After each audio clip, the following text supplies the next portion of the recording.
Fala galera do Método, tudo bem com vocês? Hoje a gente está começando uma série sobre as 7 ferramentas da qualidade.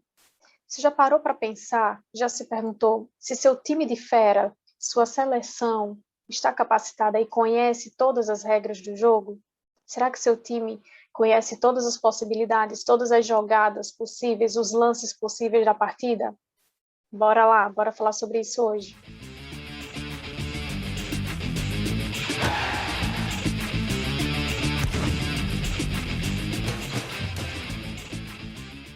Não é novidade que o acesso à informação e ao conhecimento gera engajamento.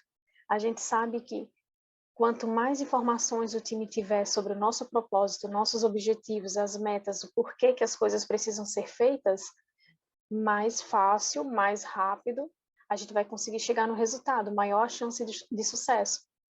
Provavelmente você já ouviu falar em alguma delas, pelo menos alguma delas. Folha de verificação, famoso checklist, diagrama de dispersão, fluxograma de processos, carta de controle, Ishikawa, espinha de peixe, causa e efeito, mesma coisa. Diagrama de Pareto, curva ABC, regra dos 80-20, 3 nomes para a mesma ferramenta. Histograma. Essas são as 7 ferramentas básicas da qualidade. Hoje a gente vai começar a falar um pouco sobre folha de verificação, checklist. Tratando do exemplo que a gente está trazendo, jogo de futebol, partida. Então, o que é um checklist? Nada mais é do que uma tabela, uma folha que a gente organiza para lançar dados, informações coletadas sobre determinado processo. No nosso caso, as partidas de futebol. Em que a gente está interessado nesse momento, no nosso exemplo? Passes de bola, jogadas aéreas, faltas cometidas, cobrança de faltas, pênaltis. A gente quer saber dos dados da partida, a gente precisa gerar dados, para a gente simplesmente anotou o que a gente precisa verificar, o que a gente decidiu que é importante e vamos começar a acompanhar o processo, acompanhar a partida, tomar nota e depois lançar essas informações. Então a gente percebeu que no primeiro jogo a gente foi muito ruim em passe de bola, a gente só fez 2 passes de bola corretos. Em contrapartida, cometemos 2 faltas e tivemos uma cobrança de pênalti. No segundo jogo, praticamente o mesmo formato, os mesmos dados levantados. No terceiro jogo, a gente reduziu a quantidade de faltas, a gente cometeu 1 e tivemos uma cobrança de pênalti. Na quarta partida, a gente teve 1 passe de bola, 1 falta cometida, uma cobrança de falta. Então, esses são os dados do momento, analisando nossas 4 partidas. Beleza? Checklist, fácil de fazer, o objetivo é estar na mão da galera, estar na mão da operação, para que todo mundo saiba acompanhar o processo, entender a importância desse acompanhamento, quais os dados que devem ser levantados, tomados nota, o que é que acontece de fato no processo que impacta no nosso resultado. Na prática, vocês vão ver que a galera já tem isso. Eu já percebi que todas as quartas-feiras a gente tem aquela queda sistêmica, houve uma parada na linha de faturamento, ou o fluxo na internet é mais alto na segunda, a gente percebe que há uma lentidão no sistema. Então, praticamente falando, a galera, o time já acompanha o processo, já entende o comportamento do processo. A gente precisa garantir que isso esteja documentado, que isso esteja planilhado, para que a gente possa analisar mais profundamente, e não ficar só, a princípio, no feeling. Beleza? Diagrama de Pareto. Quando o Vilfredo Pareto começou a analisar a concentração de renda, ele identificou 80% da renda estava em apenas 20% da mão da população naquela época, né? Então, a ideia é a gente organizar os dados levantados para entendermos realmente onde é que a gente vai focar, onde é que está o nosso problema, aonde a gente vai direcionar os nossos esforços, né? Vamos lá, passo a passo, como montar esse gráfico lindo que a gente está vendo aí. Criamos a tabela anteriormente, a gente vai organizar aqueles dados da tabela de forma onde a gente tenha os totais da tabela. Então, a gente vai fazer os totais do lado direito, do lado seguinte, na coluna seguinte da mesma tabela, a gente vai anotar a quantidade de defeitos, ou seja, aquela quantidade, o somatório lá do nosso checklist que a gente viu anteriormente. Em seguida, na terceira coluna, a gente vai colocar a participação individual daquelas causas no total. Então, eu tenho um total de defeitos. Qual a participação das faltas cometidas nesse total? Quantidade de faltas cometidas dividido pelo total. Passe de bola. Qual a quantidade do passe de bola dividido pelo total? Formulazinha no Excel igual ao total do passe de bola dividido pelo total de defeitos. Igual a qual a cobrança de pênaltis, a quantidade da cobrança de pênaltis dividido pelo total, e assim sucessivamente. Quando a gente terminar de calcular a participação individual de cada problema, de cada causa lá no total, aí a gente começa na coluna seguinte a calcular a quantidade acumulada. Então, o primeiro vai ser igual a ele mesmo. Qual a quantidade das faltas cometidas dividido pelo total? Segundo, qual a quantidade das faltas cometidas mais o passe de bola dividido pelo total? E assim sucessivamente. A prova dos 9 é os dois totais percentuais devem chegar em 100. Mais do que 100 ou menos que 100 significa que tem alguma coisa errada com o nosso gráfico, com os nossos dados. Beleza? Feito isso, a gente começa a criar o gráfico em si. A gente vai pegar essa tabela, esses dados e criar um gráfico combinado. Combinação de gráficos. Então, a gente vai colocar o gráfico de barras para as causas e um gráfico de linha para o percentual acumulado, marcando ele lá como eixo secundário. E aí ele vai trazer esse gráfico para a gente, tá?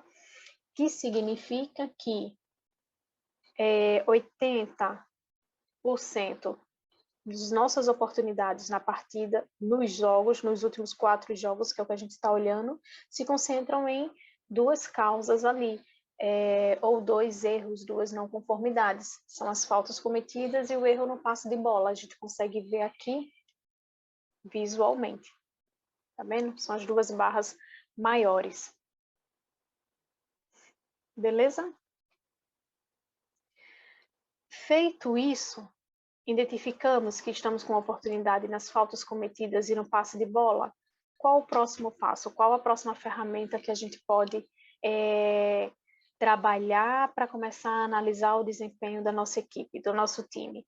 Diagrama de Ishikawa, também conhecido como espinha de peixe, ou diagrama dos 6 M's, tá? O diagrama de Ishikawa foi desenvolvido lá em 1943 por Ishikawa, e o objetivo é nos ajudar a encontrar a causa raiz dos problemas.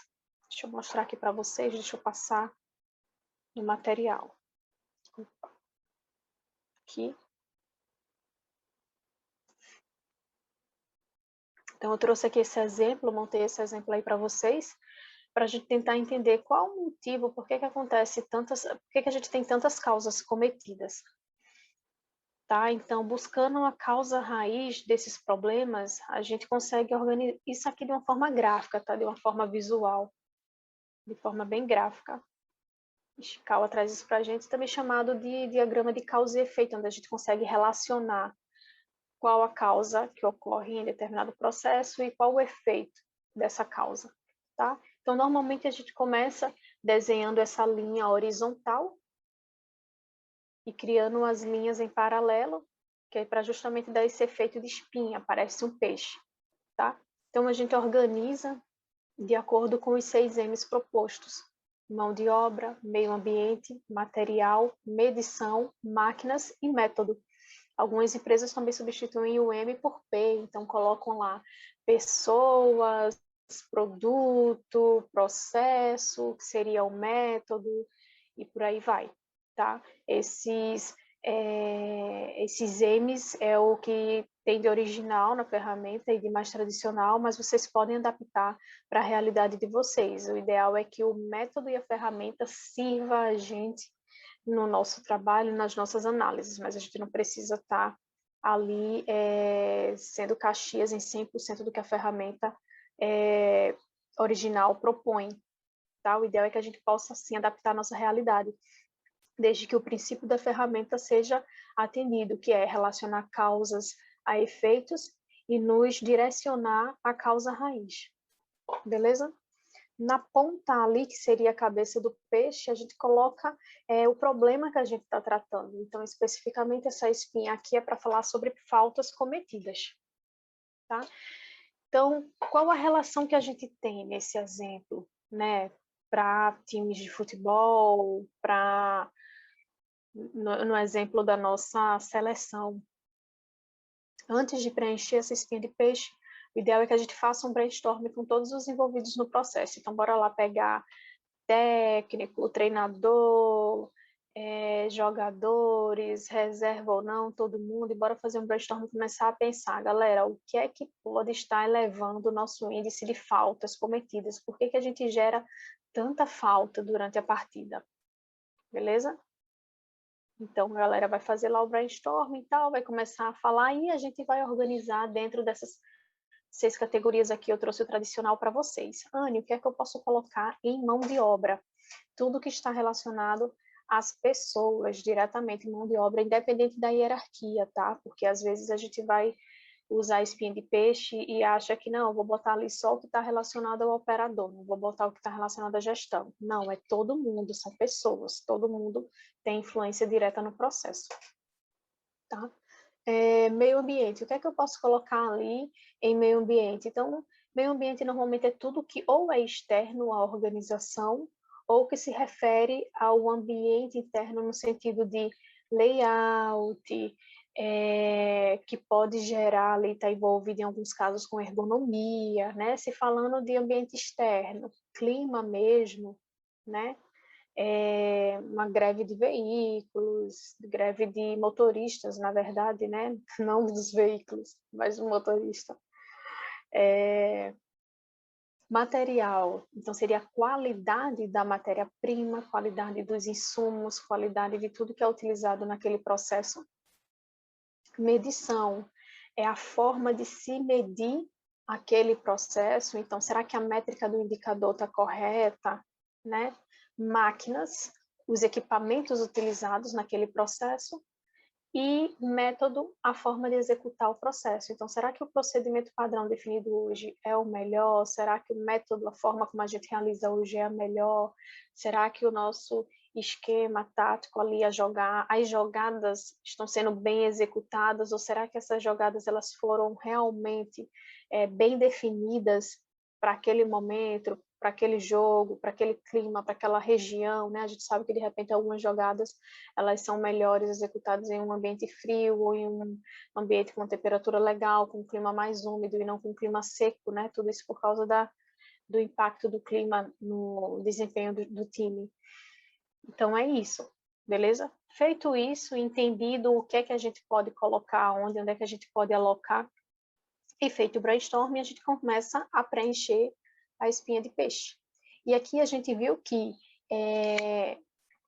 em relação à mão de obra, a agressividade dos jogadores, os jogadores agressivos, isso pode sim elevar o nosso índice de faltas cometidas. E por que será que isso ocorre? Porque a gente percebeu que normalmente isso ocorre ali entre as partidas de 10 e meio-dia, quando começa a ficar mais quente, a galera começa a ficar mais agoniada, mais cansada, querendo terminar o jogo logo e parte para a agressividade. Então, a gente já viu que tem um pouco de correlação aí.